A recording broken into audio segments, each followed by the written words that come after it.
Welcome, ladies and gentlemen. It's been 3 long weeks here at SRA. Welcome back to the best racing in North America, home of the SRA GT3 Team Series. 60 minutes of action-packed door-to-door racing, 6 divisions, 6 different championships on the line. Let's get ready for some action tonight. An incident on turn. We have Boardman at a yellow. Looks like he's dropping down positions there on the chicane as a bunch of cars are coming through. Byron's going to take a dive in the Lexus. Johnson looking to go down the inside of Maxwell. And we're off and away for SRA.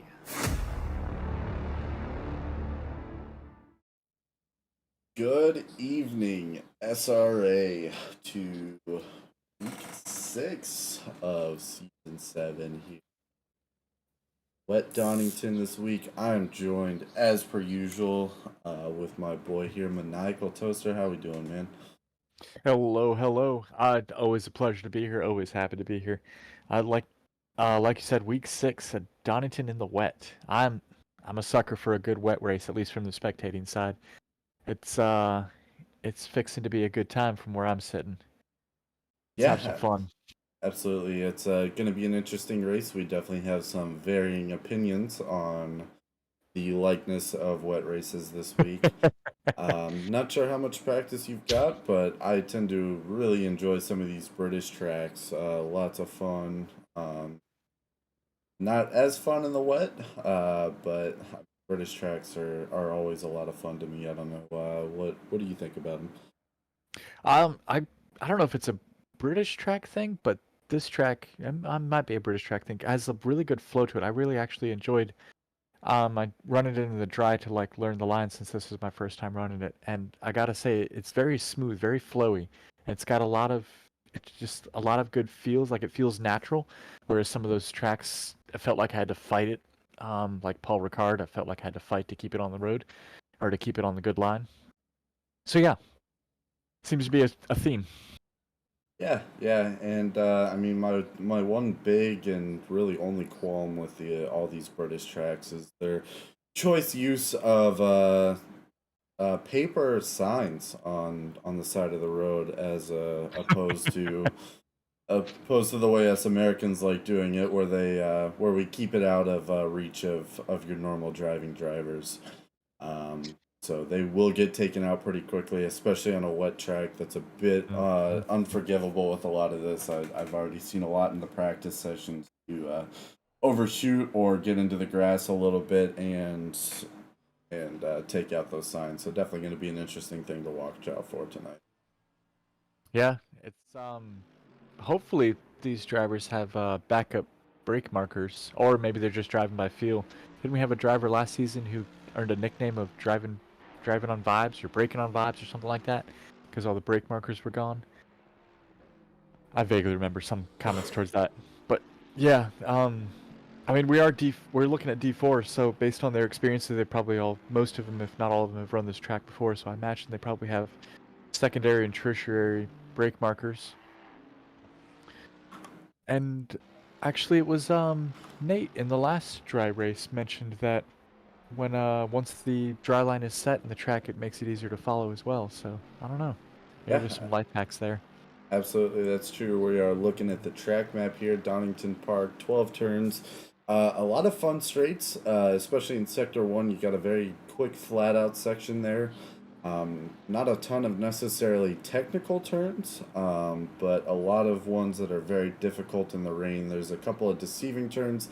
And of course, that last turn is a very, very blind switchback. So it's going to be interesting to see how drivers take it tonight. It was interesting to try to learn where the marker needs to be, where we need to stop, what needs to happen for those. But let's take a look at our team standings here. Right now, sitting number 1, we got Corey Saracone and Jabri GTG with Baseline Racing to Uranus with 658 points. Number 2, and a very fierce number 2, as we've been talking to him off the racing podium here. Dawson Trembling and GB3 both with 584 points for Start Your Systems. Mighty Morphin They're trying very, very hard to pull off a win here. I know I was talking.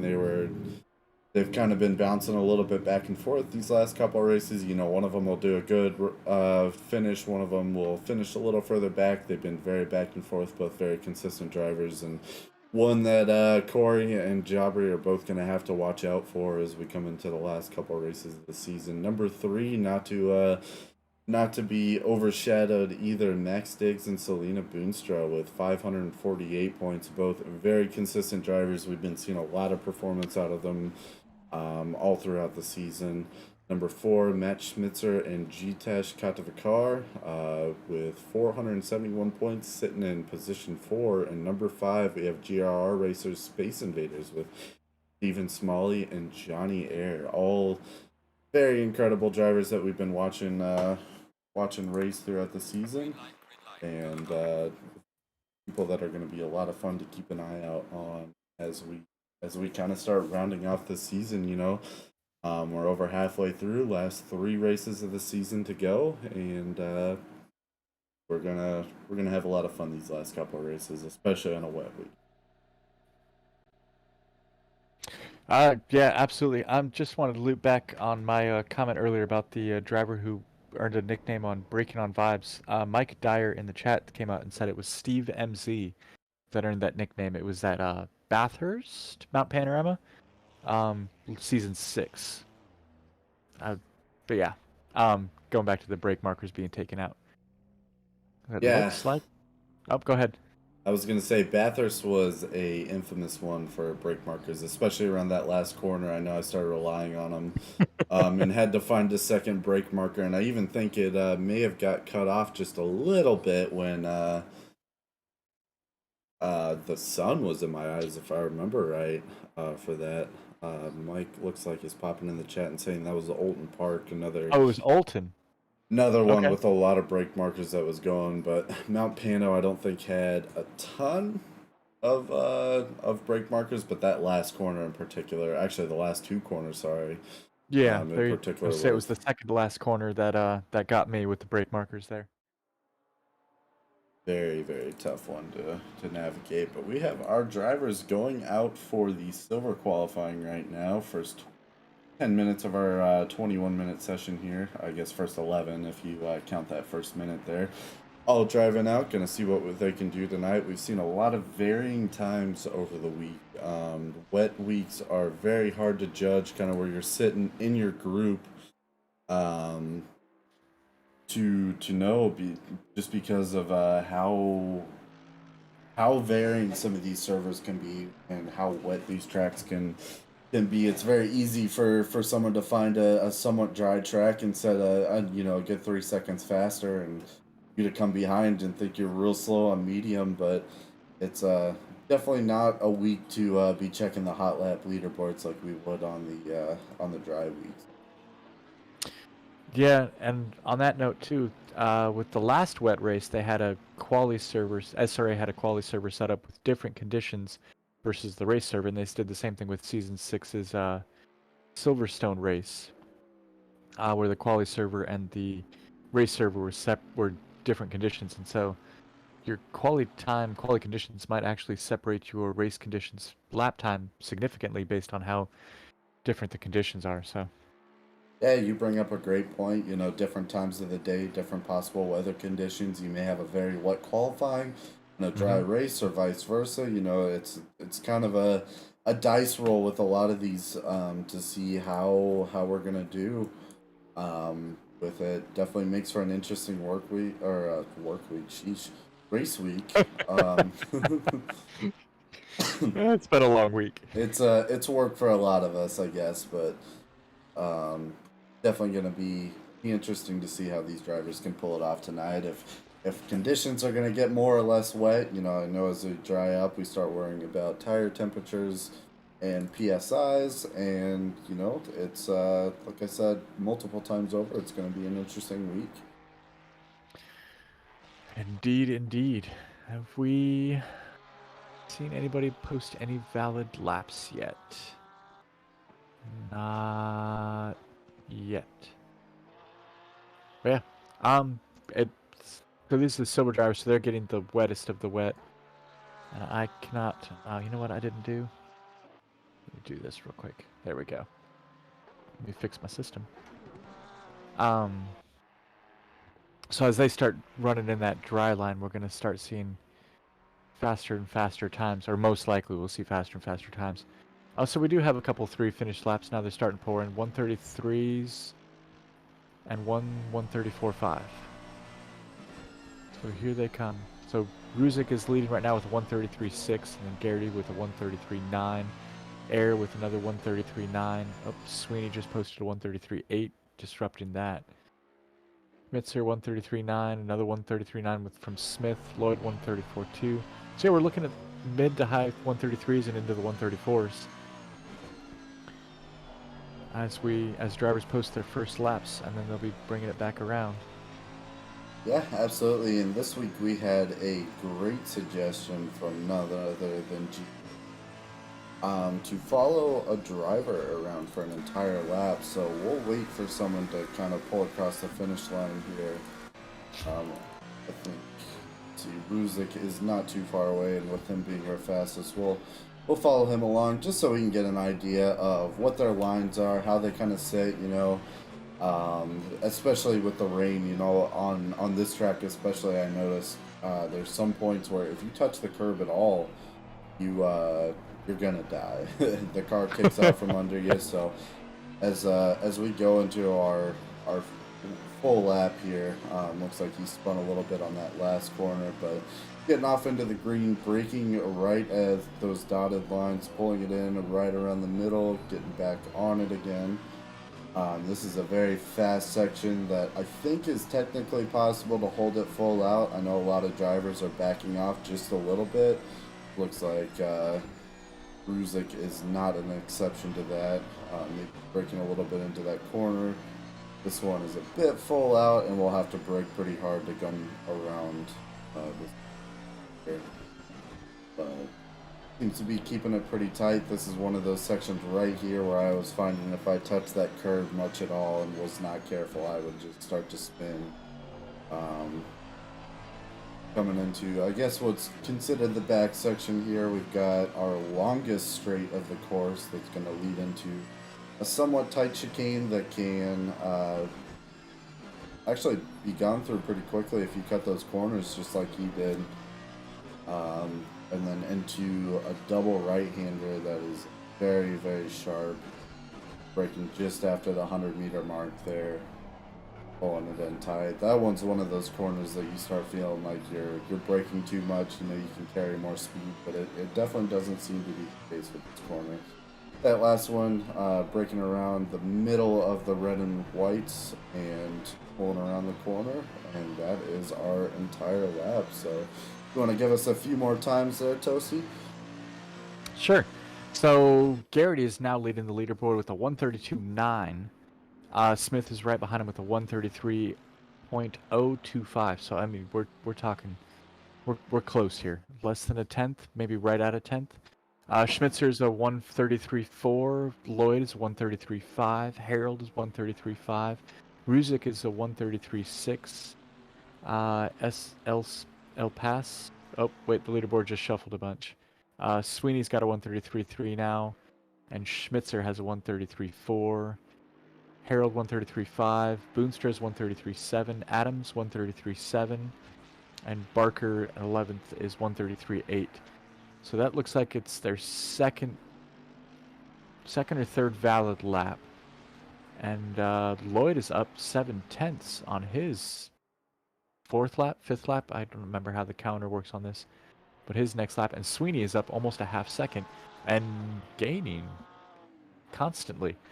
Lloyd is up almost 0.8. Can he pull 0.9?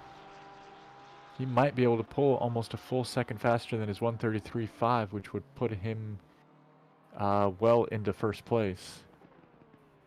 Yeah, absolutely, especially as we get to the end of their kind of 10-minute mark here and start looking at the drier line forming on the track. We can definitely see drivers start to jump up on their delta times quite a bit. Looks like Lloyd is being held back just a little bit there, but he is not letting that lose much time on his delta whatsoever. But while we are rounding off the silver qualifying, I just want to give a huge thank you and shout out to all of our SRA supporters and title sponsors for supporting us here at SRA, as well as support from Documize, a modern business solution for product management. Go to documize.com to learn more today, and support from Retro Saga, a North American-based gaming company that provides accessories for your favorite classic systems, including Nintendo, Sega, PlayStation, and much more. Enhance your retro gaming experience today at retrosaga.ca. And a big thank you to our affiliates, Track Racer. Experience redefined gaming with Track Racer's high-quality sim rigs and accessories. Use code SRA, all capital, and with a lowercase te at checkout to support us. That is SRA, it's S-Rate with a lowercase te at checkout to support us. Armamentario, a toolbox for ACC that will enhance your chance to win. Enjoy a fully customizable and enhanced HUD to change the way that you experience ACC. And to go setups, premium esports setups for everyone. Use our affiliate link on our Discord and take your drive for the next level. And also a huge shout out for everyone that supports SRA directly through Patreon or Discord to help keep everyone doing and help keep this league alive and going. Yes, indeed. So it looks like Garrity posted his last lap staying at a 132.9. Smith, Harold, Schmitzer, Sweeney, and Kadavar are coming. We got about 20 seconds left of silver qualifying. Are coming across. They're up a couple of tenths. Let's see if they can hold it across the finish line. This looks like they're losing. Sweeney's up almost a half a second, but it looks like that's tapering a bit here and there. So, okay, so we got fastest Garrity's 132.9, Sweeney's 133.0, Smith 133.0, Harold 133.1, Schmitzer 133.2, and Kadavar 133.4. Some really close times. Almost all of silver here looks like posted a 133. Wolkowitz posted a 134 flat, so just barely outside of it. That's gonna be fixing to be some pretty close racing based on those times. Yeah, absolutely, and we've rounded off our 10-minute mark, so the rest of our silver drivers will finish as our gold drivers start going out and get lined up for their outlap before they put down what I'm sure is going to be some blazing fast times this week. Going to be a lot of fun to see. It looks like Jocelyn Tremeling is leading out the gold pack. I'm sure no pressure there whatsoever, because you have several other drivers right behind you, but like we're seeing here, it looks like we've got somewhat of a dry line forming already. It looks like some of those gold drivers are taking a little bit different of lines than the silver may have, just, you know, outside a little bit on some of those straights, but definitely something to watch out for as we go through. All of our drivers are shuffling around, coming around the kind of final section here, and we'll see what times they can put down. Yep, that's an interesting point you brought up about the gold drivers taking a slightly different line. I wonder if that's a tactic or if they're if there's something else we're missing there. Obviously, I'm not nearly as fast as these guys, so I'm always curious as to what they might be what tactics and techniques they might be deploying to post those slightly faster times. Because gold has been almost across the board consistently faster than silver in D4. Except for it was the other wet race, right? Wetkins, that silver spattered in the middle of the gold drivers by the end of qualifying, if I'm remembering correctly. Yeah, absolutely. I think it really comes down to, I know we talked about it pretty in depth the last Wetkins race, of differing driving styles throughout some of these drivers, and the drivers that may try to drive a bit more smooth throughout some of these courses versus drivers that may be a bit more aggressive can definitely make a ton of difference in the rain. You know, you may not see a ton of difference on a dry track because you can be a bit more aggressive with a lot of these corners, but as soon as we start getting into wet tracks and, you know, the lack of traction that's sitting up for a lot of these cars, being that more aggressive can definitely take a toll for the wetter tracks. Absolutely. I mean, what was it, Nate, that said that wet was the great equalizer? It's the thing that punishes you the most if you mess up, but also gives you the most opportunity to, to finish strong if you can hold a consistent, clean line and dodge the potential landmines that might be other racers' mistakes, which they're bound to happen between, as we've touched on before, network issues, hardware issues, or just simply we're all human. We all we all occasionally do make mistakes, and the wet will definitely penalize you for those way more. We got some gold drivers posting valid laps here. It looks like Diggs and Sircone are at the top of the gold right now. They're in 7th and 8th with 133.3 and a 133.4 respectively. And that is so it's shown 2 laps, so that would be their out lap plus their 1 valid lap. So let's see if they can bring that down to meet what Smith is currently the leader, a silver driver, with a 132.8. That's a valid lap time right now. To say we may see another silver starter like we did a week or 2 ago, I believe. I forget when exactly it was, but we'll have to keep an eye out. It's always fun seeing a gold driver start, or sorry, a silver driver start out the group. Just gives a little bit of a nod towards some of our past roots for a lot of things like this. Obviously not D4, but right. that has never been in my past. But let's say as GB3 here lines the last corner, we're going to follow him along since he was the guy that suggested this in the first place. Try to do my best to commentate a little bit, and actually GB3 coached me just a small bit throughout this last week and actually towed me into my fastest time. We'll watch his lap around this track. Luckily it seems like so far I picked a good one where he is up on his delta, not making him look too bad. Not making him look too bad. The camera doesn't judge. The camera just shows it, in its pure form. Exactly. Can't blame it on me. Plus, I mean, if he has the stream open and he's listening to us and he's getting thrown off, that sounds like a personal problem. So it's like Revis self-control, man. Looks like Revis is popping into chat asking if this is about to be Wreckfest, and I definitely think so. Maybe not quite as much as we saw on Wetkins. No. The commentator's curse, man. You can't say it's going to be a Wreckfest. Now it's going to be a Wreckfest. I'm trying to make this interesting. I'm sorry. Well, that settles it. It's going to be a Wreckfest.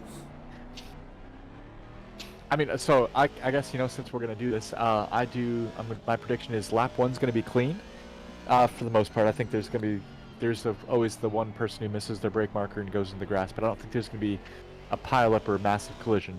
I think it's going to be 99% clean.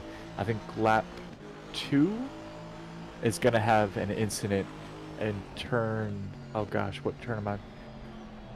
Becoming a betting man here, Toaster. Oh, I'm breaking all the rules today. We're going to do it.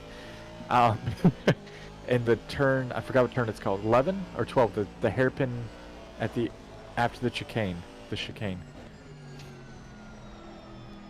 That's my lap 2 turn. I think it's turn 11. In the chicane, huh? Not really in the chicane. The one after the chicane. The one that really hard right on a right. Yeah. Yeah, I could definitely see that. It's one of those corners that you almost want to brake a bit early for, regardless, just to keep out of it. Because it can be a real dangerous corner and you can lose so much time if you overshoot it. But absolutely, yeah. Looks like Mike is saying he'll Venmo us $5 if someone in the top 10 crashes on the first straight. So we're gonna have to keep several eyes on this, because I don't know about you, Toaster, but I need a new rig. I mean, yeah. I'm. How do we make this happen? I mean, it's in chat now. It's official. He has to. It is, yeah. Yep. How do we make this crash happen though? Who do we Oh gotta yeah, bribe? the top 10 is gonna do so well. We're just gonna hit him with all the commentating crews. Top 10 start is gonna be amazing. It's gonna be the Oh yeah. cleanest racing we have ever seen in SRA's history. It's plenty of plenty of gap, no hardware network issues. Everyone's internet connection is going to be top notch. We're no ping issues. It's going to be, yeah. You guys are going to make D1 look bad. That's what's going to happen here. Exactly. All right, Mike. I hope you you got the bank account loaded up. I will be putting my Venmo in chat after this race here. Looks like Maxwell is sitting at number 1 for our gold drivers with a 133.010. That is good enough for 4th place at this point. Sercone sitting behind him, number 2 for gold, number 5 for overall with a 133.1. UB3's number 7, Dawson Trembling's number 8. So we have the two teammates right next to each other with very similar times, literally 0.002 seconds off each other right now. So it seems like thus far it's a pretty well matched race for the both of them. I'm sure if anything is if their performance in the past has been anything, I'm sure they practice a ton throughout the week. Oh yeah, we all know they did. They run laps in their sleep. This is D4. They're out to make us all look like we haven't practiced at all, which may or may not be true. Can either confirm or deny that. I've practiced this week. Wink. I did too, just not nearly as much as I probably could have. Yeah, exactly. Could have. Coulda, shoulda, woulda. Yeah. Yeah, that round aerial off cam. the last 2 seconds of our quali time now. We'll wait for some of these drivers to be the last to cross over the finish line, finish out their laps, and see what we can do. But as of right now, we have first, second, and third place, all silver drivers as of right now. So it seems like, as long as none of these times change a bunch, we're gonna have a podium silver start, which is insanity.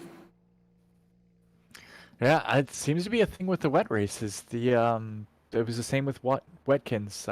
The end of qualifying was peppered between gold and silver, whereas in the dry races, almost exclusively it's gold on top and silver on bottom. It's really interesting. I wonder if it has to do with the like you were saying when gold was going out, that they took a slightly different line. I wonder if the line that they take works better in the dry versus the wet, or maybe more silver took more cautious lines because they were just trying to get a valid lap as opposed to the absolute fastest lap.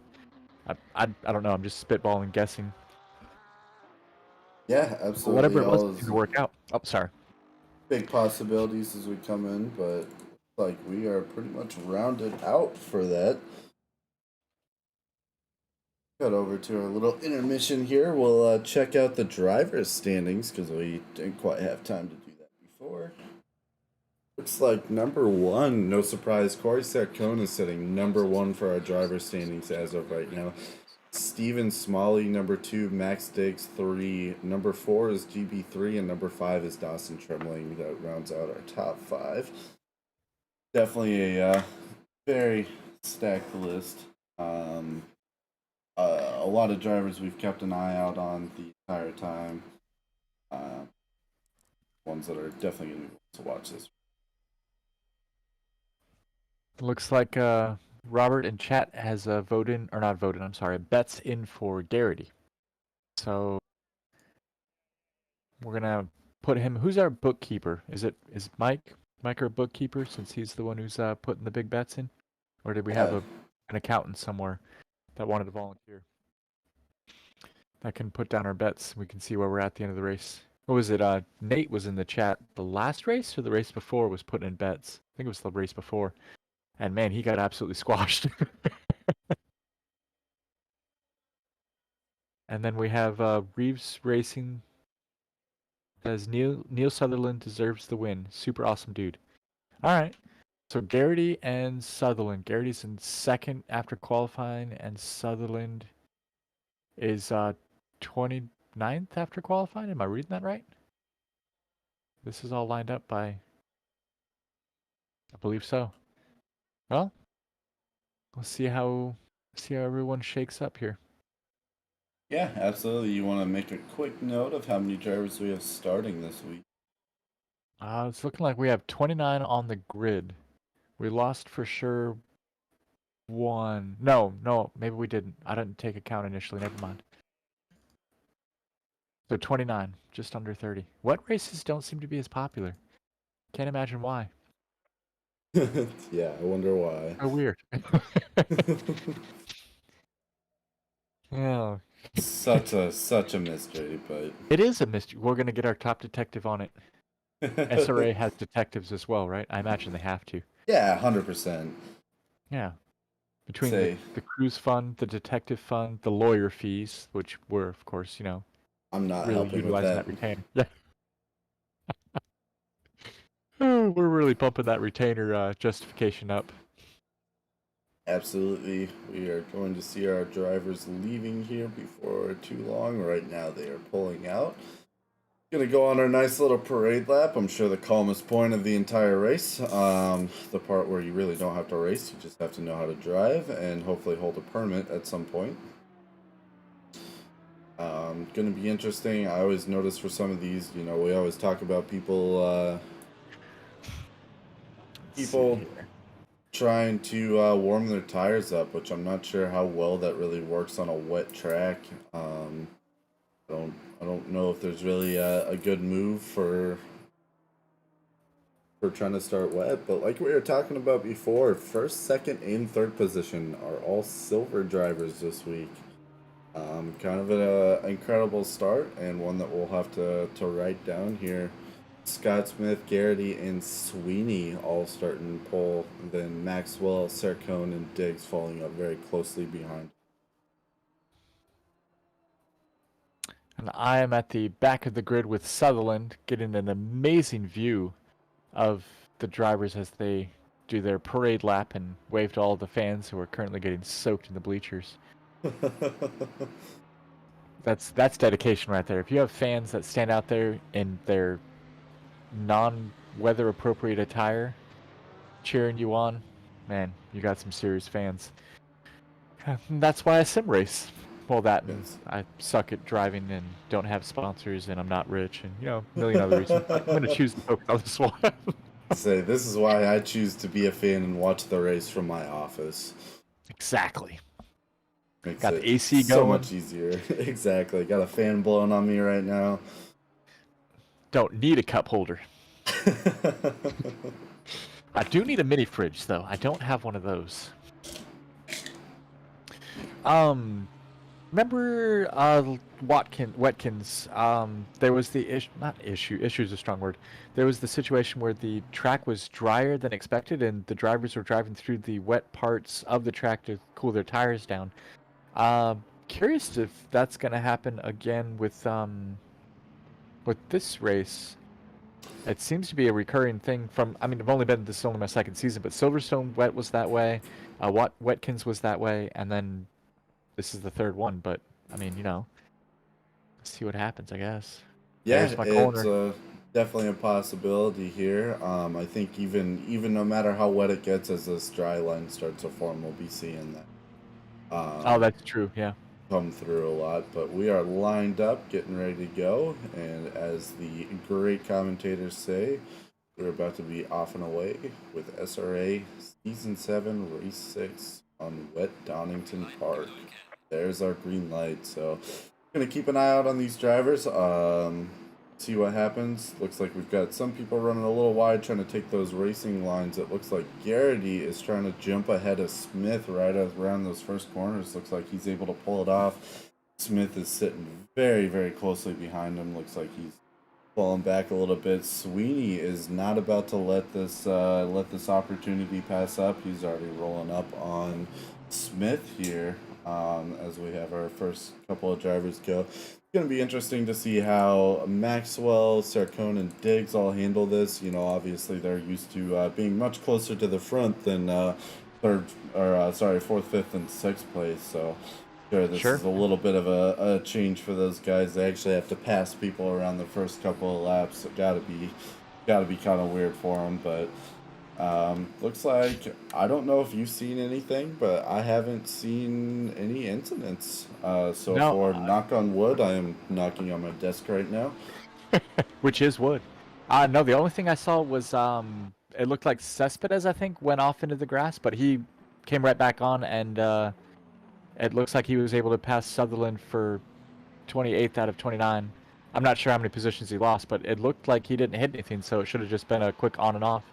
So far, clean lap 1 from where I'm sitting. And, I mean, you'd love to see it. Yeah. That's especially for a wet race. That is excellent. Good It form. looks like we're going too wide into the last corner.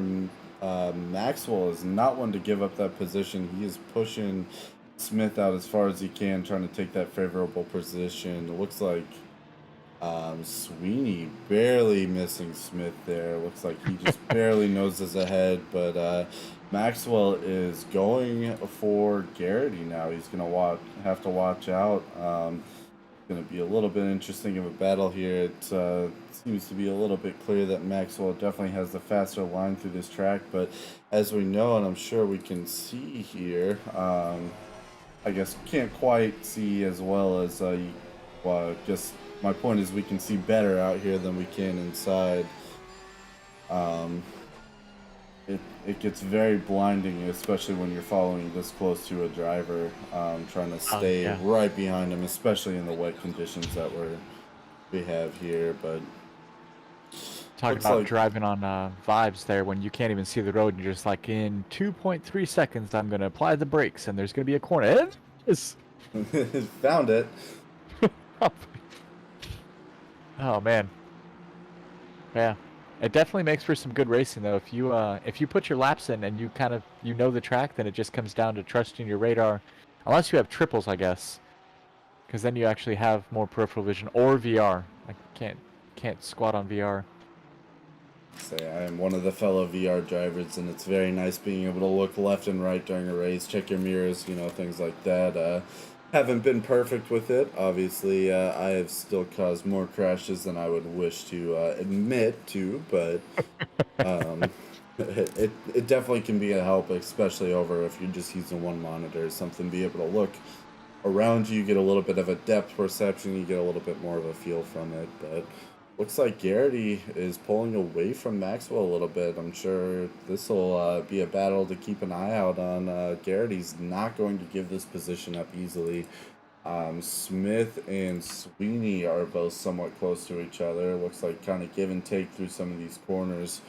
Looks like Sweeney's trying to find an opportunity to nose by. Sercone right behind Sweeney, waiting for his opportunity to come by and try to nose around, especially with other cars battling in front of you. Sometimes it's easy enough to just kind of slide around them, Oh, absolutely, yeah. Get lost in the rooster tails and then trying to find the ideal line, and then you're trying to find the passing line, and then, looks like Rusic's off in the grass. I don't know what happened. Let's find out. It looks like a few drivers also took an early pit. A little bit of oversteer going around a corner, and I don't know which car that was that T-boned him there. But they kept going, so hopefully it wasn't too much damage. Anyways, it looked like we had a few early pitters. I saw Adams for sure. So we got Adams, Trembling, Barker, and Cespedes all jumped into the pits. Looking like it was all splash and dash pit stops between 5 and 12 seconds. So they're probably, or it looks like they're doing the early pit strategy to get some free real estate to just go find a good dry line to lay down some laps, make up some spaces, since I believe most of them started towards the back. Yeah, Back half, absolutely. so. I think it becomes a very viable thing either very early in the race, like you were saying, when you can just drop back a ton of positions because drivers are still pretty well packed together. Or also if you're kind of mid to the back of the pack there, being able to drop out and, take your pit early, not having to worry about, other cars there around you, being able to just kind of get out there in a hot lap on your own. can be hugely beneficial, as we saw GB3 and Trembling do last week, and I'm sure some of these drivers tuned in to or watched it after the fact and saw that strategy work as well as it is. So we may see some drivers adopting that as we go along. Absolutely. And actually a punt. Oh, looks like Sweeney got Sir spun out Cone. there. Yeah, so Cone just tapped Sweeney going into that corner that I was talking about on lap 2. You're a lap late, my man. You're a lap late. Hopefully Sweeney's okay. I don't actually wish that he got hit, but also, Mike, that's gonna be $1. write that down. Speaking of taking an early pit, looks like GB3 is pulling that exact. Oh, what just happened there? It looks. Oh, maybe it was a little bit of rubbing. Nobody actually got taken out. Never mind. Go ahead, GB3. I'm gonna say GB3 is taking this early pit strategy to seem like to hot lap a little bit back. I mean, we're 7 minutes into this race now. Seems like that's definitely a good strategy that he's trying to adopt now, to be a consistent thing as we go through, which is amazing to see. I'm glad to see some strategies coming to fruition, because then I can steal them. Absolutely. Speaking of the early pit strategy, though, you were talking about warming up your tires on the parade lap. It looks like Santos went off. I'm gonna hit replay to see what happened there. I don't know if he got tapped or if he just spun out. Let's see here. Coming around the corner, braking. It looks clean enough. Hit his apex. Got a nice train behind him. Oh, he looks like a little bit of oversteer off on the green section coming around the curb. I got just a little bit too slippery for him. But Scusa got spun out on that last corner. I think you're right, Toaster. I think this last corner is going to be the one to watch. We'll keep an eye on him for just a second here and see what happens. But definitely seems to be somewhat the theme of the night. That corner. I was just off by a couple of laps, apparently. Yeah, I was going to say, it looks like he broke pretty late and had to kind of slide off to avoid hitting other drivers. But we haven't talked any of the hot lap times so far. It looks like our number one hot lapper at this point is Diggs with a 132.9. Very fast lap, especially early in this race with a lot of fuel loaded onto you. But we got some other drivers definitely in the ballpark, but it looks like he is our first driver to break into the 132s for the night. We'll see if that grows. I don't know about you, and I've been kind of noticing this as our races go on, but I tend to put my fast laps early in the race, like within the first 7 to 10 laps, and after that it's just I start killing time. I just lose it left and right. You know, I'll lose a couple of seconds at a time, and I'm sure some of that's definitely to be blamed on consistency, but yeah, no, I'm absolutely the same way. If my fastest lap is usually within the first 5 laps, and then it's fairly steady, and then it just kind of, I don't want to say it tapers off, but I kind of get into a rhythm, and I'm like, okay, it's that slow is smooth and smooth is fast. I'm like, I can afford to lose 3 to 5 tenths per lap as long as I make them consistent laps, because I'm banking on everyone else also losing 1 or 2 tenths per lap, and then maybe going off and then losing a half second on one lap and then making it up another lap. And if consistency is the name of the game, it definitely plays out well if you can find a lap time that's consistent, or if I can, I should say, then that's what I'm going to do, and that's what I try to do every race. So absolutely, yeah. Yeah, it looks like our boy Revis in chat is talking about Sutherland right now. I guess is up 13 places already, about 11 minutes into the race. Very impressive. One thing that I am noticing is a lot of the drivers behind him have done their pit already, so we'll have to see how that plays out as it goes along, you know. Oh, that's true, yeah. Definitely something to watch out for. It looks like he's a little bit on his own right now and is able to just kind of chill. He does have that Lamborghini. It looks like Scusa pulling up on him, trying to take that next position. But we'll definitely have to follow along with Sutherland as the race goes along what it is. But it looks like Maxwell, I've been noticing, will catch up in Sector 3 here, but then kind of loses out a little bit on Sector 1. It seems like I keep coming over in that second to last corner, those hard right-handers that you keep calling out, Toaster, are he is right on Garrity's rear end, but ends up losing out a little bit through the rest. So we've definitely got ourselves a bit of a nice yo-yo going on here. Garrity is not going to give that position up quick, and in fact, Maxwell has set the fastest time of the race thus far with a 132.667. El Spaz is trying to find a line on Sweeney. He was trying to pull beside him going into a corner, and then he backed out. It looked like the smart move, but he was absolutely pulling on him. It looks like he's lost a little bit of time since he backed out. We'll touch back in with him here in a minute. But yeah, there's fixing to be some... Oh, he's getting a little sideways there. A little understeer. Looks like we're fixing to see some pretty good battles on this track, which is... Given the really close proximity quality times, I guess that does make sense. With these drivers being within hundreds of each other, then it figures out that their race pace would also be fairly close, and they would just be banking on those minor mistakes that other drivers make as they go along, and then just exploiting those. Man, it's a lot of close drivers here. I was gonna say, it looks like our top, what is that, 5 are all very, very close to each other. All got a massive train going at the front of the race here. They're not giving each other any of a gap to breathe right now. Garrity seems to be pulling ahead a little bit, but they all seem to be catching in other spots here. But our top 5 right now is a very, very close race. Gonna say we haven't mentioned Scott Smith holding out position 3 for silver drivers right now. So with Garrity and Smith, our silver drivers, both sitting on podium, just split by Maxwell, who, I mean, we've seen race and race again, is just a very, very fast driver.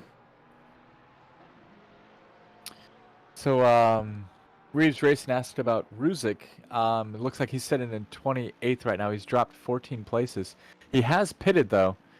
But he was stopped for 25 seconds, which is, I guess it doesn't show whether that's for damage or if he just ran half fuel for some reason. I'm guessing damage though, considering we're still early in the race. That doesn't really make sense. So I wonder if he was involved in an incident, I should say.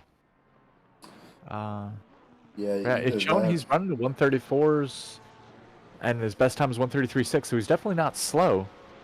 He might just have been caught up in an unfortunate incident.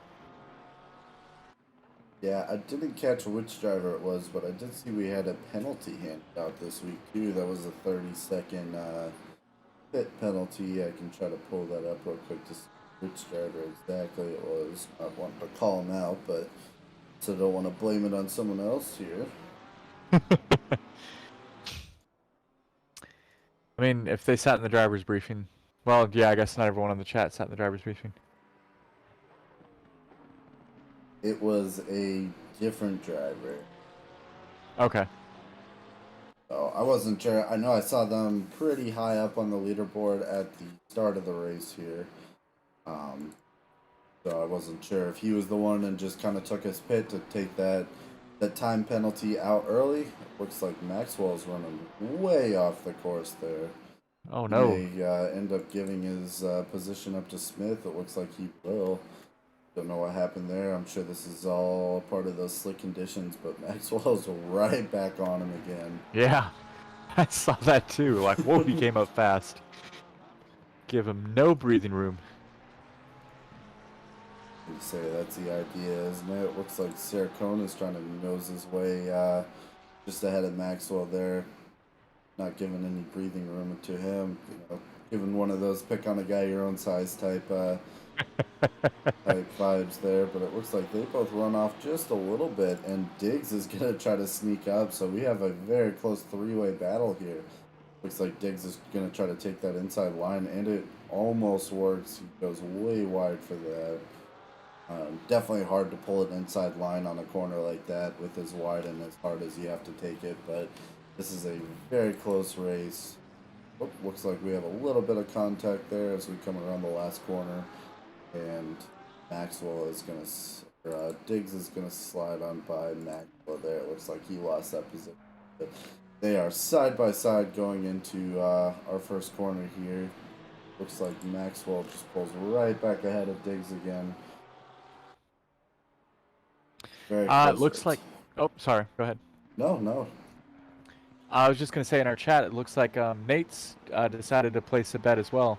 Boonstra is gonna be in P1, so hopefully Mike Dyer is our bookie here. Is while he's skimming them, he's also writing down a few things and taking some money away from Nate there through Venmos or Zelle or whatever he uses, because Lord knows he still owes us a bunch for the last race he placed bets on.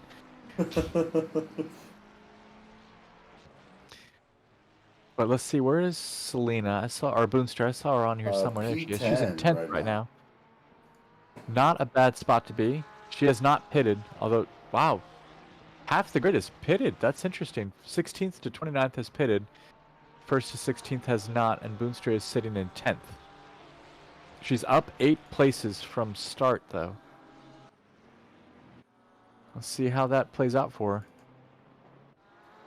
It looks like Mike's popping into chat saying Maxwell seems to be buckling a little bit under pressure. Definitely could be true, but him and Diggs were having that pretty crazy fight there. It looks like they're kind of evening out a little bit. We now have P1 and 2 are both silver drivers. Oh, man. I know I've been hearing a lot about that new McLaren that Smith is driving. That is a force to be reckoned with, but Garrity, the 296 driver, is not letting any of that phase him. I have still not gotten the chance to go run a few laps in that thing. Have you heard anything from anybody who's driving the new McLaren? Is it all it's cracked up to be? Not directly, but I've heard a lot of good things about it, to the point where people are already thinking it's going to be nerfed pretty soon. Oh, okay. Man, I'm going to have to take it out before it gets nerfed, then. I want to see what all the hype is about. Exactly. See if it has those nice engine sounds that we all want. What we really need is we need the performance of something like this 296 or the McLaren with the sound of the V12 Aston Martin. Oh, yes, please. Yes, please. Revis Racing in the chat is saying Neil Sutherland top 20 after pitting. I'm telling you guys, don't doubt. I don't think anybody's doubted him. Have we doubted him? Maybe we have. I don't know. Unintentionally. I don't doubt any of these drivers, though. They're all amazing. Oh, Santos is off the grid. Way off the grid. Let's see what happened here. Coming around the corner. Oh, that slippery green spot. I tell you, man. Oh, hard into the wall. Looks like he took some damage there. Don't see him teleporting, though. Although he is back in the grass, he might be stopping to teleport. I don't know why else he would be stopping there. Smith and Barker, P21 and 22, both tapped each other, and looks like they knocked each other out. Very unfortunate. That was also, that looks like it's through the chicane. Santos is just stopped on the track now. Seems to be losing a couple of positions here and there. But Garrity and Smith still holding P1, P2. Their cone is in 3rd. Seems like he is falling a little bit behind P1 and P2. It looks like Maxwell and Diggs are both still battling out, both in the Porsches right now. Not letting each other have their lines. I mean, give an inch, they'll take a mile. Quite literally. Exactly. Let's see. Revis Racing says the new Macca is great except for low speed. Loves to oversteer and low speed. Oh, that sounds kind of dangerous, honestly. It says weird aero balance. Nate says insert Smithers meme. Interesting. I said it was interesting. You did. And then Revis Racing says, I'm guessing Sutherland down P26 must have gotten killed. He's up to 24th now. He's chasing Adams. He's about a half second behind Adams, and Adams is about a half second behind Cespedes. Got a nice little three-way battle going here. Seems like they're doing a little bit of yo-yoing, but overall they've been stuck with each other for at least a couple of laps now. I'd love to see that. Yeah, absolutely. I keep coming back to these P1 and P2 drivers. It looks like we're starting to get a little bit of our gap forming. Looks like Smith is actually catching up somewhat to Garrity. They may have a battle forming here before too long. But let me tell you, as of right now, those silver drivers are kind of running away from the gold. Definitely not what was the expected result from any of this, but always awesome to see. I got a line for this. Expect the unexpected. Ha! Nailed it.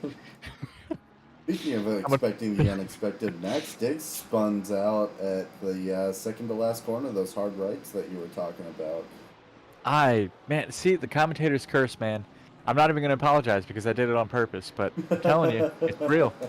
It's real. It's just, I was off by what, 2 laps, 3 laps, and then now it's just going to be sporadic. I wanted lap 2. I was going to make a bunch of money, and I was going to retire and commentate full time, and now this is a sign. And it is what it is, I guess. So, yep. I got to go back to racing. Back to work. My boss is happy, and I am mad. I think that's one of the best things I've heard all day. It reminds me of that boss makes a dollar, I make a dime, and that's why I read the newspaper on company time. Right? That's how it goes? Yeah, that's how it goes. Okay, that must be the nice version of it, at least. Yeah, I don't want anybody reporting us. This is YouTube after all. Exactly. All right, who's chasing who here? Tremlin is trying to close in on GB3. That's a dangerous game to play. 2 teammates closing in, battling each other. I'm sure they're chilling in the call right now, probably talking about that very thing. But I think we had Nate talk about it at some point where his first season, he got into a pretty good battle with his teammate and ended up spinning them both out. So definitely something to watch out for. That's awesome. Scott just pulled a move on air. They're very close to each other. Oh, it was gorgeous. Came along the inside, pushed him out in the chicane, and then it looks like did he pull it off? I didn't actually see the end of it. It looks like it. It is not without some hard work, though, but... Oh, yeah, I imagine. It looks like Sutherland was able to pull past Adams, but Adams is giving him every bit of what he can to take it back. Oh my god, they're going too wide. Are they going into the chicane? Adams cuts it a little bit. Does he get on the throttle early enough, or is the Porsche walks him down? Oh man. That was close. But he's gonna don't tap. Oh, Adams taps Harold going into that corner. Oh man. It was a light tap though, so hopefully not too much damage, and hopefully both racers can get back onto the game or back into the game really quickly there. There it goes. Okay, looks like they're both back. Oh no, Harold is not. That was Barker that I saw, his teammate. It looks like Harold might have actually taken. Maybe not taken damage, but definitely ended up a little bit off track there. That's unfortunate. Yeah, it looks like Smith has pretty well caught up with Garrity, and they're locked in a battle now. Looks like Sercone, I believe. Yeah, Sercone is sitting right behind him. We have a very, very close P1, 2, and 3 right with all these drivers trying to make up what little time that they have in between each other and seeing if they can pull a pass. Oh, Nate is commenting on your comment about him taking out his teammate. He said he destroyed Tim Soik. And he was an absolute gentleman about it. That's outstanding. That's a good teammate right there. Feel free to ram my bumper anytime. I'm putting those words in Tim Soik's mouth. I have no idea what he actually said. But we're gonna pretend that's accurate. It's canon now. Yep. One day we're gonna have to actually read the rule book and see what we're allowed to say and what we're not allowed to say, so we can find ways to reword things. Exactly. Got to be Skirt some very rules here. tactful with this. Mm-hmm. But yeah, as we're coming through, P1 and 2, P1, 2, and 3 are all very close. I'm sure a very stressful race for a lot of these drivers, you know, especially for Smith right now, being sandwiched in between two fast drivers. You know, they've kind of got this give and take thing going on a lot of these corners, so, you know, he'll be closer to another driver, and then Sir Cone will catch up to him pretty quickly. Yep. So checking back in on Boonstra because Nate had a bet on her, I believe. She's in 11th. Last lap was a 134 flat. Best lap is a 133.4. She has not pitted yet. She is the, let's see, 11th. First through 14th have not pitted, and she is 11th. So she's not the last one who hasn't pitted. But she is up 7 spots from the start, and she is 2.1 seconds behind Holmes in 10th. And then who was the other one? Sutherland is in 23rd, 4.8 seconds behind Cespedes, closing that gap pretty quickly. Looks like he got a decent run out. Running a, looks like a pretty consistent 134.2, 134.3, something like that. And then was there someone else that we had bets on? I can't remember. That was Sutherland. Currently sits in P23 right now. Seems to be doing pretty decent laps, and definitely seems like he's trying to catch up a little bit. Like his fan in chat said, seems like he's trying to, may have got spun or something, and is trying to catch back up. But seeing him in 23rd already, we'll see what he can pull off by the end of the race.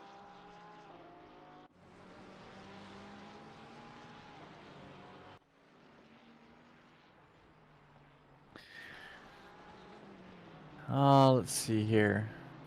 I'm gonna go down at the bottom. Oh, what did I say? We started out with 29 racers, right? It looks like we have 27 now. So we've lost 2 racers. And of course, I cannot remember who we might have lost. Yeah, I'm not Harold... good with names. Yeah, I did not memorize all 29 racers, and it doesn't look like it was anyone that we have current bets on. Scott here cutting the corner a little bit on that last corner, making, like he just dove straight into the pits there. Got to take his pit. P3, who has pit, has moved himself up to 14th. Him and Trembling are now split by Marvin, which I'm sure is a very dangerous place to be. As close as we saw those 2 racers racing before, I would not want to be sandwiching. Oh yeah, no, I'm good. Give him a berth there. It looks like Barker had a run on Ruzic into the chicane and he backed out. I'm not sure if he got cold feet or if he was just didn't feel like the line was gonna stick. But it looks like he's trying again. He put himself a few seconds back and now he's closed it down to about 1.5 seconds. Let's see if he can do it again. We'll check back with him here in a second. And then let's see. Tremlin, Marvin, GB3, and then Diggs is trying to close in on Schmitzer, who is trying to close in on Maxwell. Another 3-way battle. That's Sir Cone. Where are you? Smith. But Sir Cone just passed up Smith here. Ah, that's what happened. Okay. Very long battle between the 3 of them, and they're all still sticking very close to each other right now. So. We'll have to see. I'm sure that'll bounce back and forth a little bit before this race ends, but there's not much give or take between these drivers, but Maxwell is trying to fight his way to the top of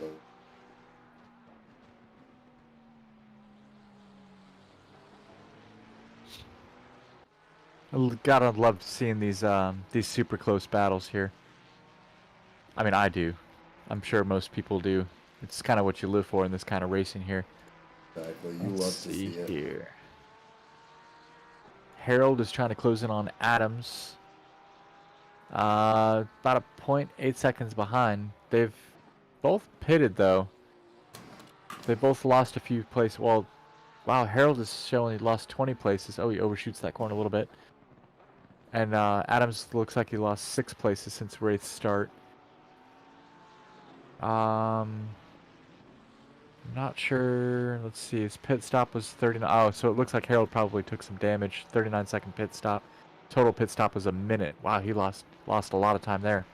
Hopefully, can make some of that up. Barker's looking. He's closing in on Ruiz again, or he was. Ruiz is starting to pull away. Barker's really trying to pass him, but I know he doesn't want to cause an incident either. So, kudos for that. Trying to play it safe. Yeah, 100%. Who else have we not checked on tonight?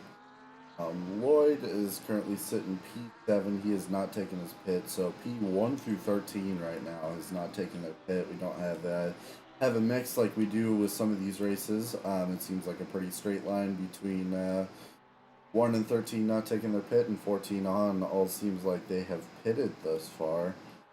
Sweeney sitting position 8. Espals position 9. We were following him a little bit earlier. Let me just say, I don't think I've commented on his livery before, but it is awesome. Not sure how I feel about the new BMW front end. I kind of keep going back and forth with it, but it does look like an angry pig. Does look like an angry pig. That's a good one. Oh man. Oh, it looks like Tremling was off into the grass. Let's do a quick replay, see what happened there. He was chasing that three-way battle. I'm banking on him just hitting a little too much curb. Yeah, it looks like his back end came out a little bit too much, going over maybe the curb, or maybe he just gave a little bit too much throttle. But it looks like he was able to put it right back on the track right afterwards. No damage, easily in the grass, lots of space, so.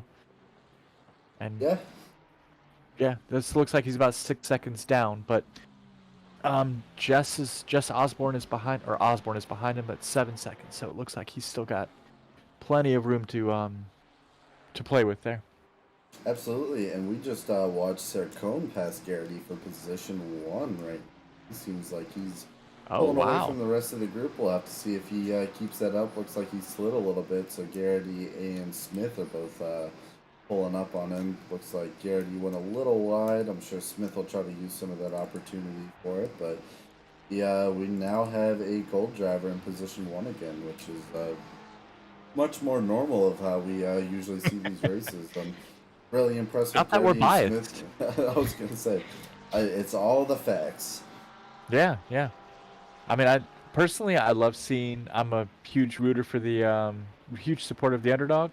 I love seeing a silver driver take pole position, qualifying, race, any lead a lap. I love it. I'm all there for it. But yeah, I mean, there's a reason we have division splits. And so, yeah, statistically and mathematically, I don't know if that's math. Scientifically, I don't know. I never really was good with physics. Yeah, we just watched Garrity drop into the grass, which shows how quickly you can lose some positions here. It looks like he is down 1 position right now, and he is now fighting against Diggs, who looks like he just pulls around him. They're giving themselves the old little, the old bump and run as they go around. Looks like Garrity is going to go ahead and take his pit, which leaves Sercone still in position 1. Diggs was still our fastest lap with a 132.617 as we go through. And I was going to say, anything that you've been seeing? We haven't been seeing too much action right now. I'm sure that'll change as we're in our last half hour of the race, 25 minutes to go along with this. Yep. This is where the tire wear becomes a more noticeable consideration in your racing line and your, well, I guess your fuel consumption, so the balance of the car, depending on which car you have, and whether it's mid-engine, front-engine, or rear engine, like the Porsche, and whether you have, it throws off the balance and you have to reconsider your corners. It looks like Adams went off. I'm going to do a quick replay and see what happened there. Guess, man, that green section has hit so many drivers. The green runoff there. And then he just, yeah. Oh, man, that's unfortunate. But no damage, it looks like. He just went into the dirt by himself. So didn't take anyone else out, and he didn't take damage. So gotta love that. Yeah, absolutely. It looks like Jess just made up 2 positions there. Oh, wow. For P15 currently, he is not having a bad race at all right now. Gotta check Gotta back love in on that. him every once in a while. Has Jess or Osborne pitted? Is that what, yeah, he has. Gonna say it looks like To first through see 10th it. right now have not pitted, but it seems like it's that pretty straightforward list of all of our drivers that pit. I've seen in some of our races past that we've had the pleasure of watching that there seems to be a mix, especially a little bit later into the race, like we're sitting now, where you'll have a couple of people start working their way up of people that haven't pitted, but it does not seem to be the case for this race.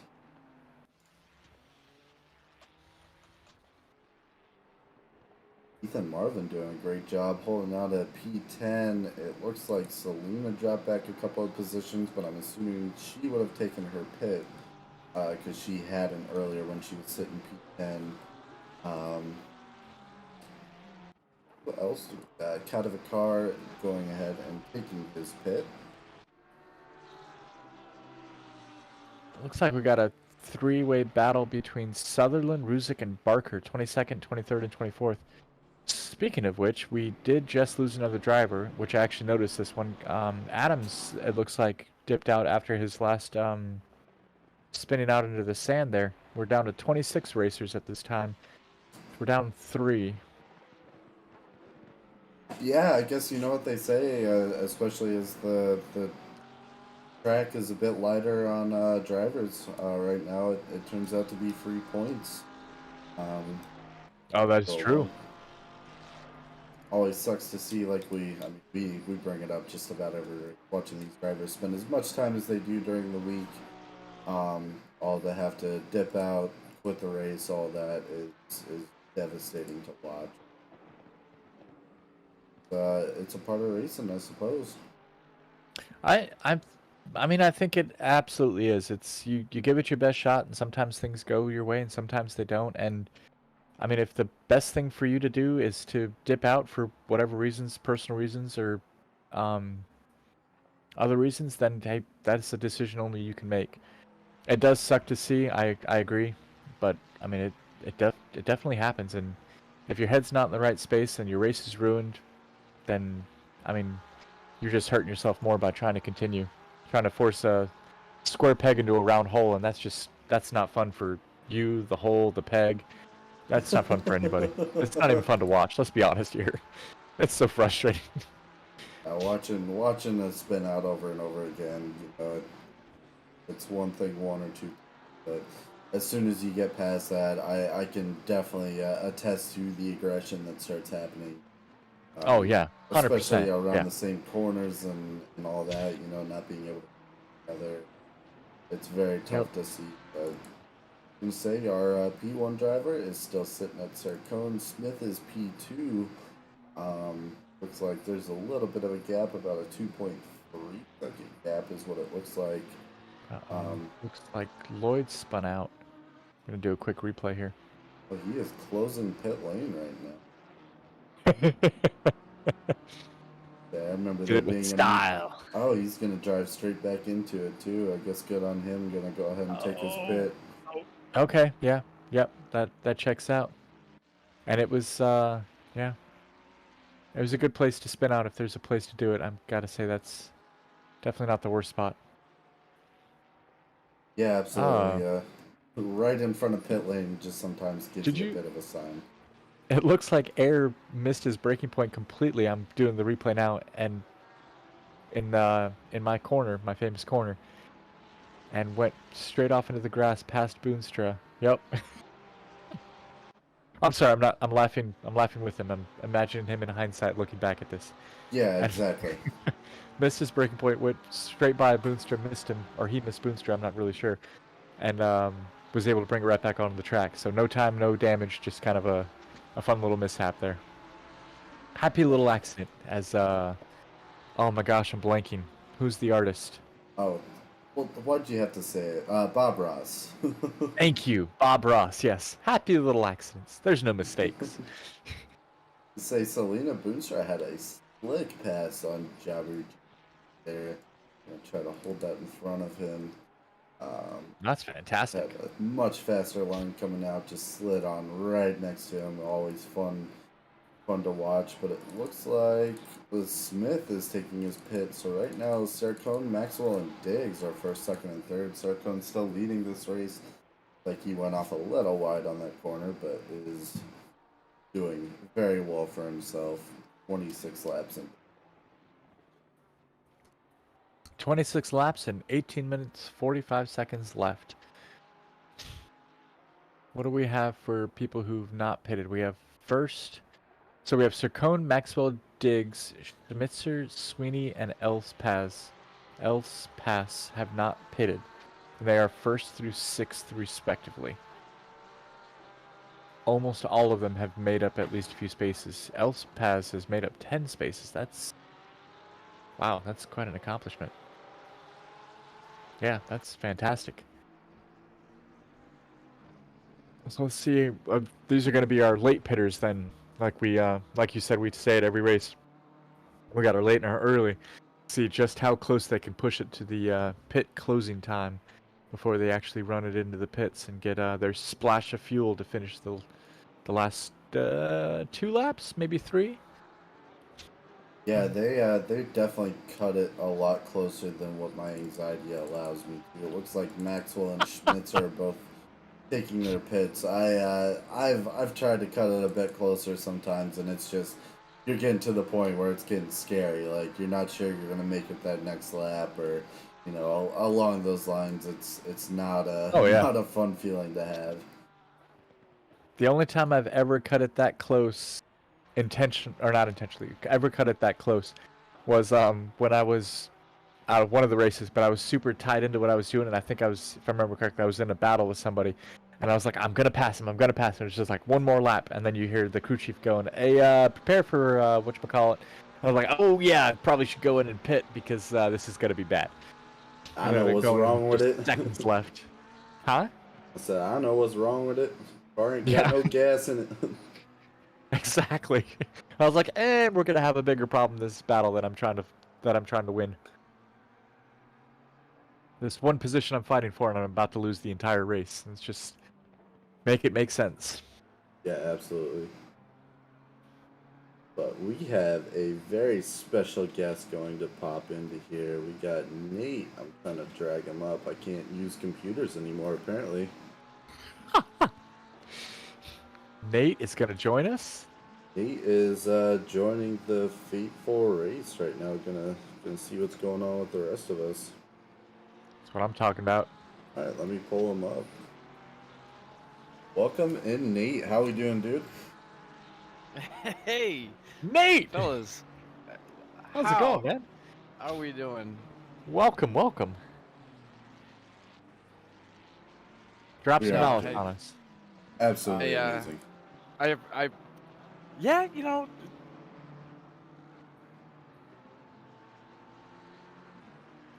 Nate, yeah, you there? just, Oh, there you yeah. are.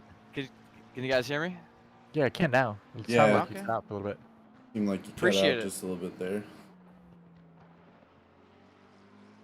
Oh, I think I hear like a little, oh shoot, maybe I should back out. I think I hear a little like feedback of my end.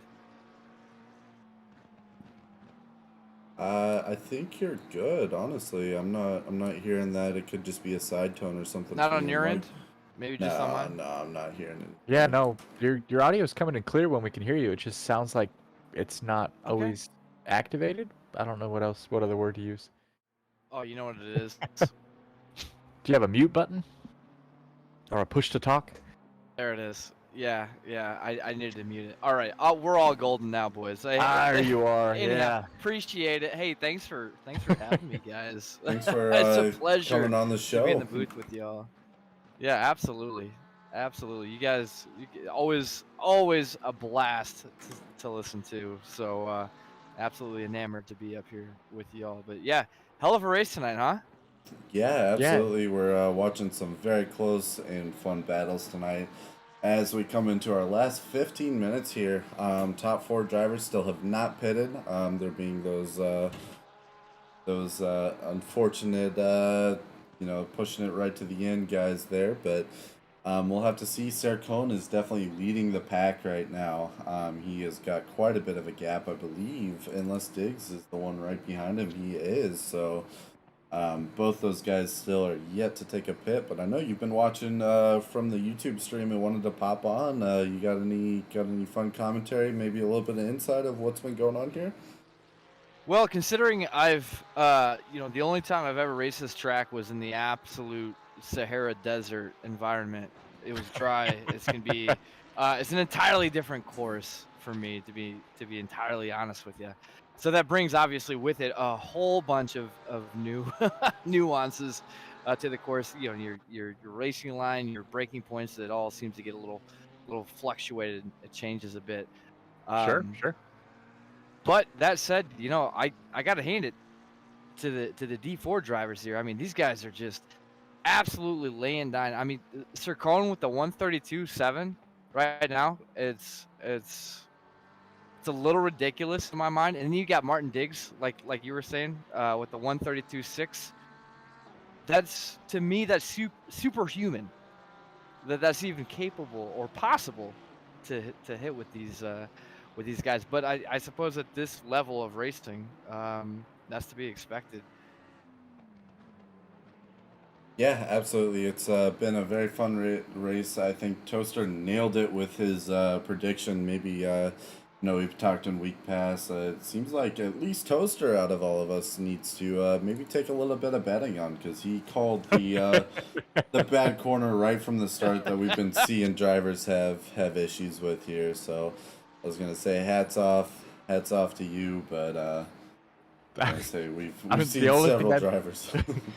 The only thing I bet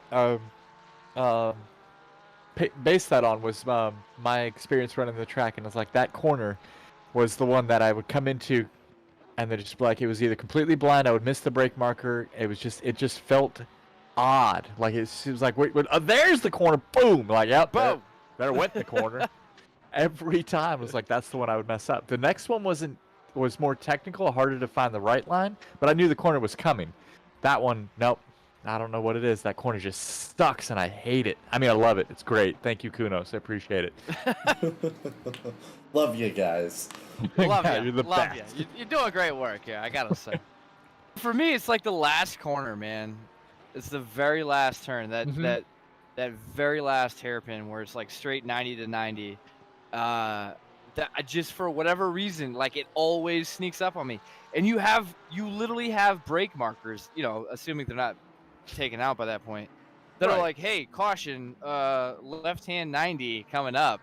And I see that, I'm like, okay, it must be a well. I got a ways. And then pow, I plow this turn right here. If you're looking at GB3, that's the one that always gets me every single time. I don't know what it is. It's just so deceiving. Yeah, the very last turn. I think it's something with like over the horizon as you're coming up, like on the crest. You kind of see the track continue a little bit. It almost like defies that little barrier there. And so my brain just kind of rules it out. Like, hey, you got time. Yeah. And then all of a sudden I'm like, nose first into the wall. And it's like, hey, you don't have any time. Bit of a coaching session that I was privileged to have with GB3 himself here.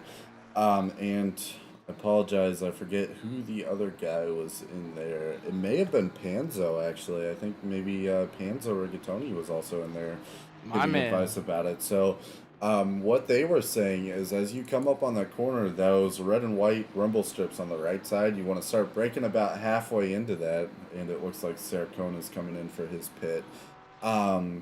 And so you brake about halfway up that, and there's a crane out in the distance, and they said if you keep that crane more to the right side of your car, you will nail that corner every single time. Or at least that puts you on a path to be able to get around that corner with a very early apex, which they were saying was the best line around that corner. So kidding. Interesting. A little bit of insider information, but it looks like Sercone and Sweeney both pit. Smith knows back up to third place right now. And with Martin Diggs finding his way with the fastest lap, 132.617. overtaken Sircone for the fastest lap. That's fast. Yeah, that's Wow. that's a little ridiculous.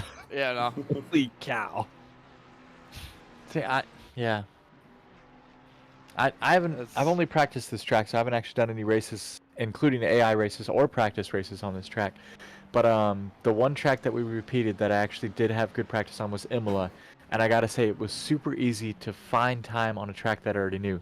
So with a lot of these D4 guys, I wonder if it's just like raw talent, or if these guys have just run that many laps that they're just like, hey, I'm literally fighting for tenths in each corner, and then they find it, and they're like, haha, got it, and then they just hone it onto the next one, and then the next one. It's like, man, it's just crazy what they can pull off. What's that old that 90s commercial? Like, why not both? You know, like maybe a combination A, little column A, little column B. Wait, was that on was that a commercial, or was that the El Dorado animated movie? Oh, I know what you're talking about too. Yeah, the meme. Oh Yeah, gosh. yeah, I don't remember what the yeah. characters' names are. Both? It might have been a Both. commercial too. Yeah. Yeah, Road to El Dorado. You nailed that. I Yes, forgot about that. Yes. I 100% Fantastic forgot about that movie. one. Yeah, absolutely. I So put many that one right memes. up there with Emperor's New Groove. Oh my gosh, dude, I watch that one at least once a year, Yeah. and not Yeah. because I have Boom, kids. baby. It's just- I just love that. Sometimes I go into work and I just like kick open the door. I'm like, boom, baby. Actually, you can ask Caden. I've literally never done that, but I think it would Right, be of cool course. if I did. You should do it now. You have to. I should.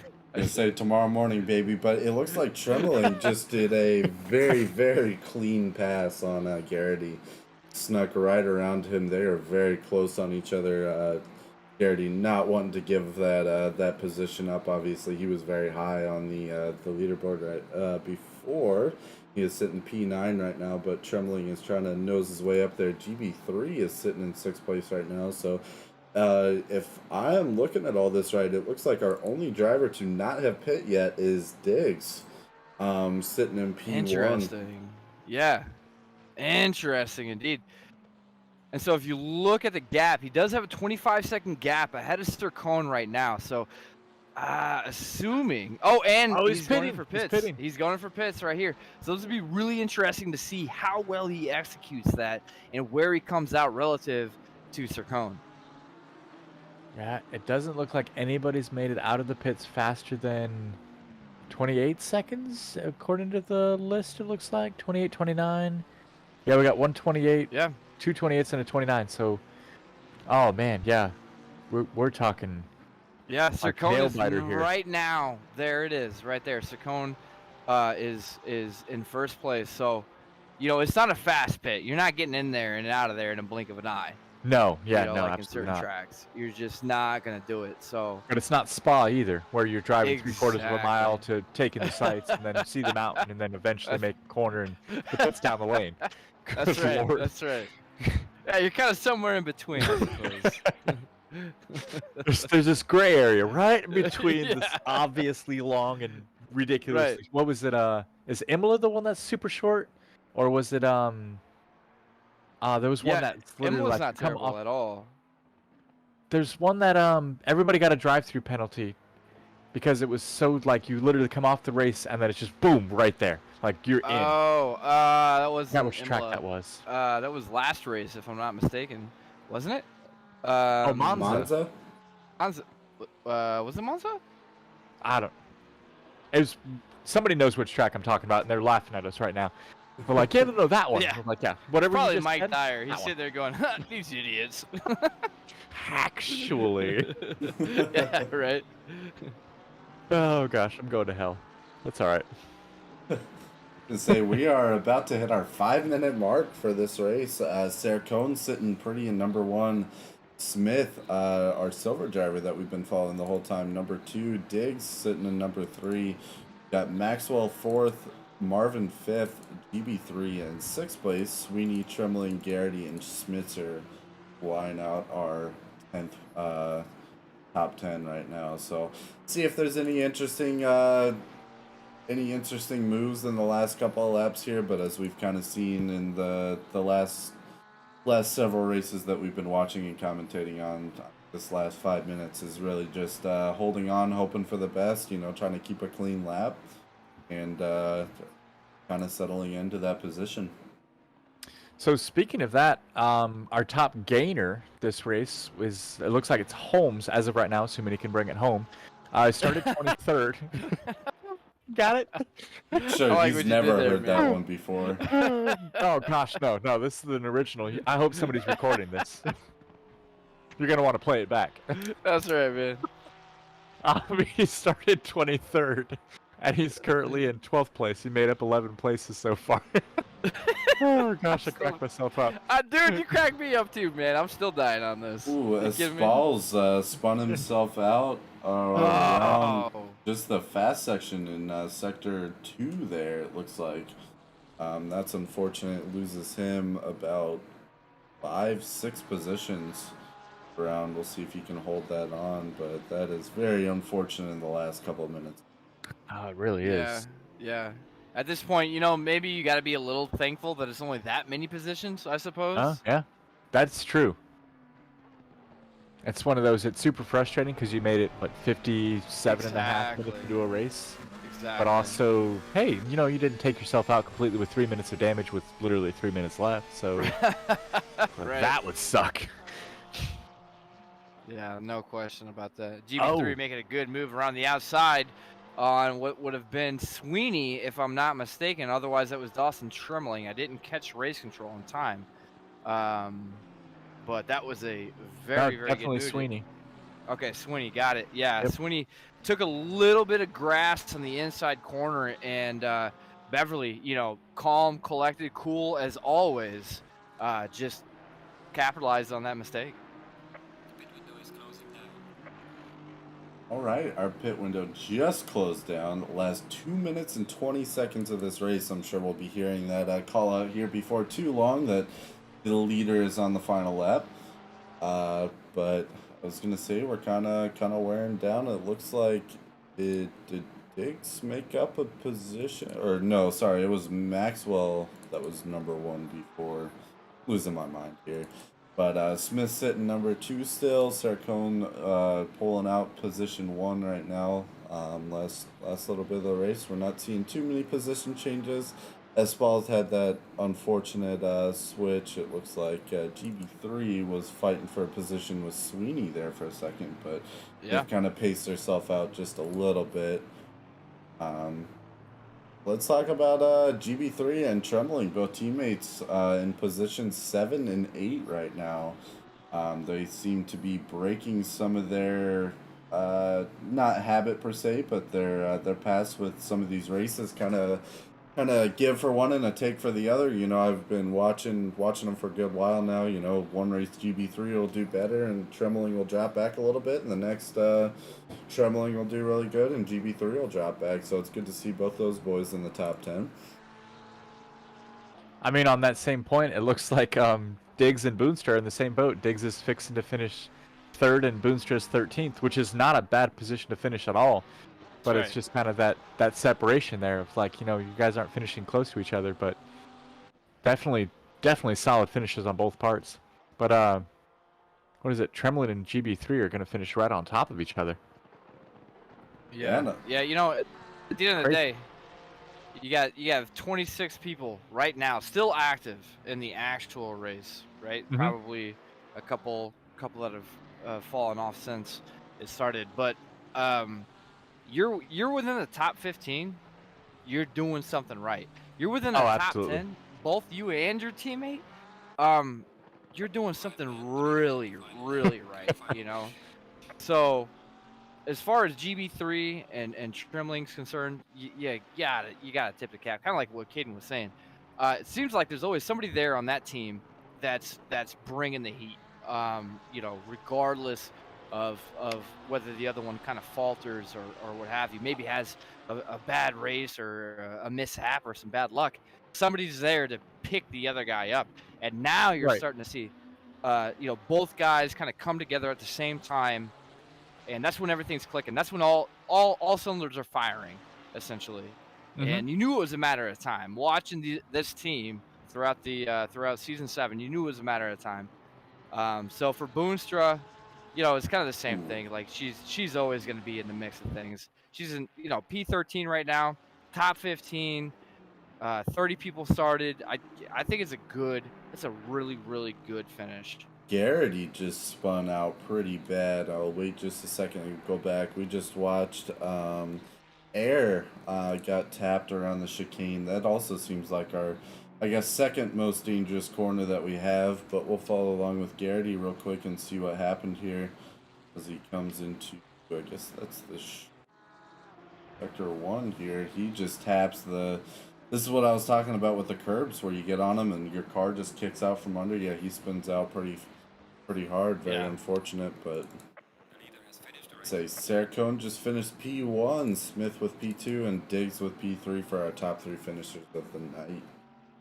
And oh my word, Whoa. Diggs actually, he dropped the fastest lap from a 132, I want to say 6 something, to a 132.522. Are you serious? That's insane. Are you serious? That is insane. Ridiculous. You love to see those times, though, man. Yeah, these drivers are crazy, but we are seeing several drivers past the finish line here. We kind of got the last couple. Looks like Jess finished P11, Selena P12, Lloyd 13, Katavikar 14, but it looks like we've already had drivers start dropping off, so I don't want to name too many final positions here, as we had a couple of them drop off. But yeah, it might change. But look at that. From what I'm seeing right now, I just saw a jump from Gordon Beverly the third, aka GB3, and Dawson Trimling to 5 and 6 respectively. Wait, hold on. It just went from 4 to 5 in race control. Yeah, as drivers drop, it's screwing it up, because now it says there's only 24 racers, and we definitely have Oh, 24 on yeah. the grid. I should have known this by now. So, Yeah. It's doing it respectively with the amount of people left in the actual server. Man, right. forgive me. Yeah, I hate dumb. that. Yeah, you absolutely think hate that race control would like lock that in and like hold that position, relative to the entire overall grid, but I should have known that. That's my bad. I'm sorry. It's all good, but what a race tonight. No question. Like we always say, Nate, I know you haven't quite commentated on it with us here yet, but I mean, wet races, I know you preach that they're the great equalizer. I think Toaster's a little bit on your side, and I see way off in left field on that one. Yeah, it's one of those things where I think there's a lot of element of trust that comes into the setup. I think that it's one of those things where if you have a good setup going into the race, you can trust it for a good portion of time. But I feel like the drop off for performance, it also happens very quickly. So at a certain point, there's a you hit a wall, and it's all of a sudden it's your car is not very responsive, or it's slipping and sliding all over the place. But if you get the tire PSIs right, you get the setups dialed in, you rely on somebody else to do it for you, like I do, then you're gonna be all right. Hey, I'm there too. I don't do my setups. I get a race engineer. That's it, man. I gotta tip my cap to Sonny from OBDA fame. Absolutely. Sonny he's a whiz when it comes to this stuff, man. And I know he's made a few setups where like it's changed my life. It literally has. I saw the light. He made me a setup for the spa race this season, and I think he was engineering my racing or whatever you call that for, I don't know, it was a good hour, I think, and I found 3 seconds in that hour alone just because of his setup. Like, I was running the same line, same break points, and he was like, "Here, hold on, let me tune this," and I was like, "Okay," and then I found like a good half-second flat, and it's like, no, that's not right, hold on, and then a full second. I was like, "Holy shit, what did you do?" And it's like, no, I'm not done yet, hold on. I was like, "Dude, the same lines, I'm telling you, same lines, same breaking points." He's just like, "You're driving this way, therefore the car needs to be able to do this because you're hitting this line." I'm like, I mean, don't tell me what you did. I don't need to know. Just, oh my gosh, dude, love it. It's an amazing, it's such a great point you raised about him too, because whereas a lot of people try to correct your lines, what he does is he'll sit back, he'll watch your lines, and they go, "Oh, okay, well, I know how to adjust your car. This this is how smart this guy is with setups. He's like, okay, well, I know how to adjust your car based on the lines you're taking. And Yep. obviously, if you're taking like just flat out terrible lines, he'll just be like, nah, there's no help in that. Oh, right. Yeah. But yeah. he'll can't fix see that. like, all right, you're eating curb 3, a little heavy. You're coming around curb 4, turn 5, at this angle. He's like, I adjusted, your bump stop rate over here. I drew back this, your wing over here. Yada yada. Dude, he can fine tune the setup for you like almost like a doctor, dude. He prescribes a medicine. It's incredible. It's incredible. That's exactly it. Yeah. Yep. Yeah. And it's amazing. I love it. Love it. Yeah, monitoring the race review here. It looks like we do have our P1 finisher, Sarah Cohn. I'm going to drag him up, see if he has anything to say. Welcome into the booth, Corey. How we doing, man? Oh, man. I'm doing all right. Come on, all right. You just finished first place on that race. You did amazing. In man. D4, Good job, dude. no less. Dude, I'm sweating. I didn't think I was going to hold on to it. I'm not going to lie. Yeah, you did a great job. Give us a little, I guess, rundown of kind of what happened throughout the race. Well, the first half of the race, I couldn't see a single thing. The second half of the race, I just tried not to lose control and go off track, which I still did a couple times. Sure. But yeah, there's not much to say. It was just try to keep on going, try to stay on track. Clinging on for dear life, eh? Yep. Gonna say super clean racing all around. It was a much deserved win. Obviously not an easy one to pull off. This is not one of those races that it gets handed to someone. You guys were battling out for P1 and to come. So hats off to you, man. Good racing. We were having a little bit of a conversation. Where do you sit with the wet and dry debate? Do you like it, or you not a fan? I'm not a huge fan of wet races. This is probably the best performance I've ever done on a wet race, and Oh, hey, good for you. but this is also the first time I've ever driven this track, so I think all my bad habits of driving it dry weren't learned yet. So I think that's Right. why I did a lot better this Gotcha. time than That's on a other tracks. fascinating point. What an interesting point you raised. You know what? It makes me wonder, like, what if you learned every track wet and then went to it dry? Do you think the opposite would hold true as far as like having just tremendous performance outside of there? Like all of a sudden you have a tremendous amount of grip around every corner. Do you think that the inverse would be the case? I That's a definitely good think question. it helps. Okay, that's fascinating. Gonna say I would not be playing this game if I had to learn every track in the wet first. Yeah. Yeah, all right, I'm not a Corey. fan, so I'll Yeah. probably never do that. Gonna say you pulled off a hell of a race, dude. It was good racing all around. I appreciate the commentary. Like I said, congrats. Very well deserved. There's not much we can critique about anything like that. You know, you didn't run away from the rest of the field. That's what we look for in a race. So hats off Yeah, to you, battling Yeah, to the very end. Scott and Max they were on it. I wasn't, even if I didn't go off track, I wasn't losing those guys. No, it was great to watch, though. It was Yeah. fantastic. Yeah, Well I'm excited played. to watch it back. Yeah, absolutely. So I really appreciate the commentary. Like I said, dude, seriously, good race all around, especially for someone that doesn't vibe with the wet. Look forward to watching y'all race a little later. So, Alrighty. hey, Appreciate you guys for pulling on. yeah, absolutely, dude. Have a good one. Yep, you too. Yeah. Bye. All right. Think about that. Hasn't even raced that track in the dry, Right? and pulled out a win in D4, mind you, in the wet. And it's an interesting point. Like I said, like I find that fascinating that he, maybe there's something to be said about that. Didn't form bad habits. Maybe the breaking points that he had to learn on the track were strictly for the wet environment. Shit. Maybe there's something to be said about that. I mean, to that point too. to piggyback that one section of one of the right-handers, the runoff is green. Mhm. In the dry, because I ran some laps in the dry. In the dry, you can absolutely use that. In the wet, your left side touches a that, question. and the car is gone. Like Yeah. you can save it, but you're absolutely blowing your lap time. Like you're gonna lose at least 3 to 5 seconds, and that's if you save it. If you don't save it, you're spinning, and I You're mean, done. yeah, That's that's a it. great There's point. Yeah. That's so, God, that's such a fascinating. Yeah, my Yeah, mind is blown now. I kind of want to go back and learn them all I- in the wet.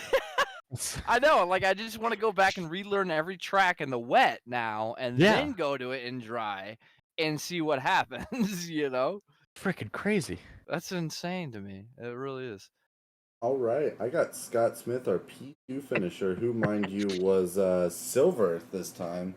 Been Yeah. working behind the scenes. You guys are making my job real easy. I don't even have to talk anymore. So let me pull him up here. We'll get some commentary from him.